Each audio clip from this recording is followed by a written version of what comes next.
from the mid to late 1800s. The basis of this movement was to end the African slave trade and that slaves should be set free. It all started back from the First Great Awakening and the Enlightenment. People from this period often characterized slavery for violating the rights of man. Though anti-slavery ideas would be widespread by the 1800s, slavery would continue in the South and would remain an important issue for years to come. Even before the American Revolution, important people such as Thomas Jefferson and Benjamin Franklin were active members of the abolitionist committees. The main issues people in the South had were the economic impacts of freeing all the slaves. Slavery had become such an integrated part of the society that slave owners greatly disagreed on the movement to free slaves, often to the point of violence. William Garrison was a profound leader of the abolitionists, mainly because he believed in the immediate freedom of all slaves. Of course, he understood that this would be an ideal situation, but his ultimate goal for slavery was to end all at once, instead of gradually like it would end up happening. Hello, Mr. Garrison. How are you today? Well, Mr. Abolition, I'm actually doing quite well today because my plan to get rid of slavery are well on the way. So, Mr. Garrison, tell me a little bit about yourself. I am a journalist against slavery. I have my own newspaper called The Liberator. I believe that free state and slave state should be separated. Are you currently working on anything in protest to slavery? I have founded two anti-slavery societies, the New England Anti-Slavery Societies in January of 1832 and American Anti-Slavery Society in December of 1833. I'm very proud of both these organizations. Can you tell me a little bit more about the American Anti-Slavery Society? I and my fellow members of the society promote the greater good of the slavery. We are even willing to be violent if it's what it comes to. We create a declaration that accuses all slave owners of a sin of manslaughter and calls for the immediate abolition of slavery under all conditions. Do you believe that there should be a political change regarding slavery? I hope that there will be soon a constitution banning against slavery so that everyone can be free. All right, Mr. Garrison, thank you for your time.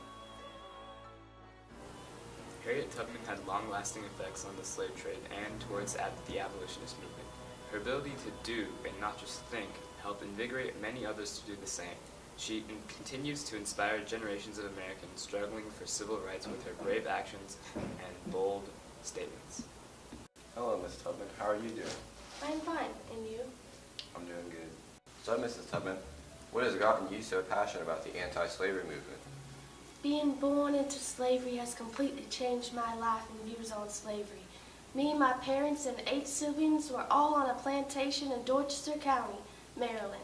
We went through many struggles, including being separated from 3 of my sisters as they were sold to distant plantations. Sadly, violence was a part of my daily life, which has left me with terrifying memories that I will never forget. How did you escape slavery and become involved in the abolitionist movement? One day, my owner died of an illness, so me and my couple of my brothers came up with a plan to escape. On September 17, 1849, I started my journey to Philadelphia in hopes of leaving slavery only in my past.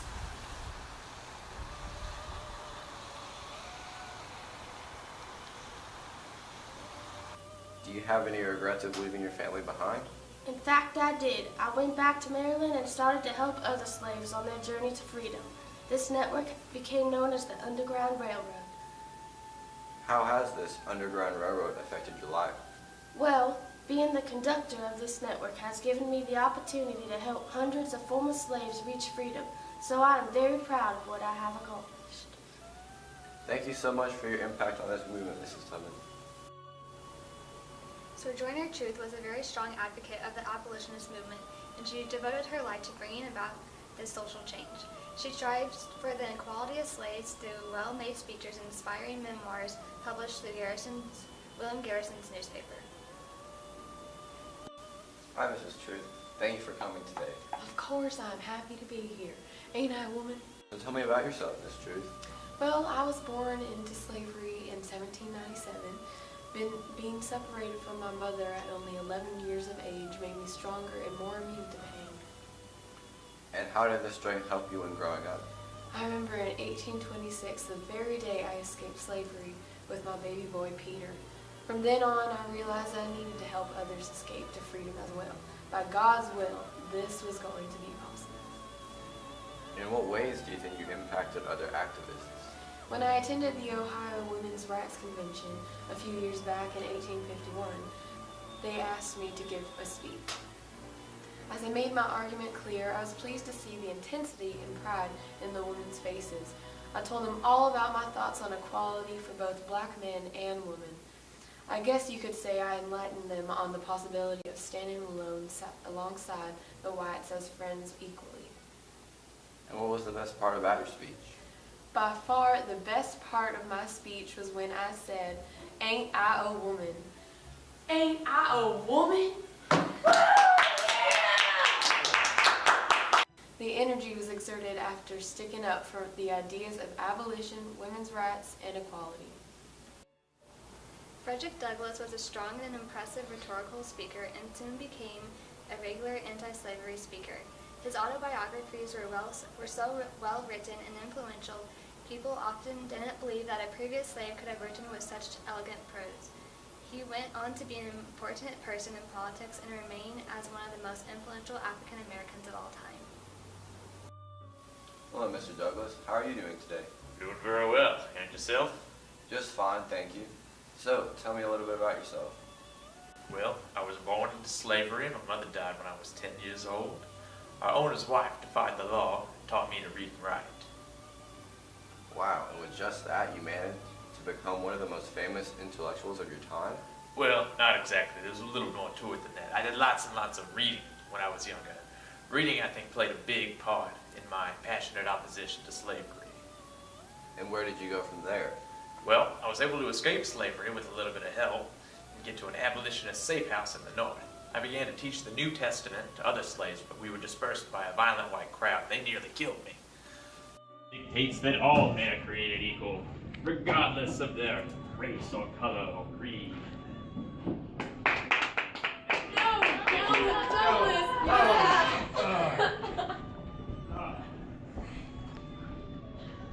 William Lloyd Garrison was very impressed with your rhetorical skill. Can you tell us about where that led? Yes, that was the start of my career, as a matter of fact. Garrison wrote about me in his abolitionist newspaper, The Liberator, and I was nearly famous. Being so famous ended up with me going to Ireland to escape the crowds, and I wrote a few books and published a few newspapers. You also attended the Seneca Falls Convention, right? I did indeed. I was the only African American at the scene. Wow. Didn't you also end up in a government position? Yes, sir. After the war, I became president of the Freeman Savings Bank. I was also nominated for vice president, but nobody ever told me about that, so I never campaigned. Well, Mr. Douglas, thank you for your time.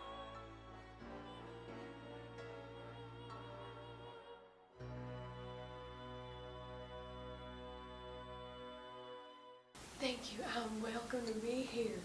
Ain't I a woman?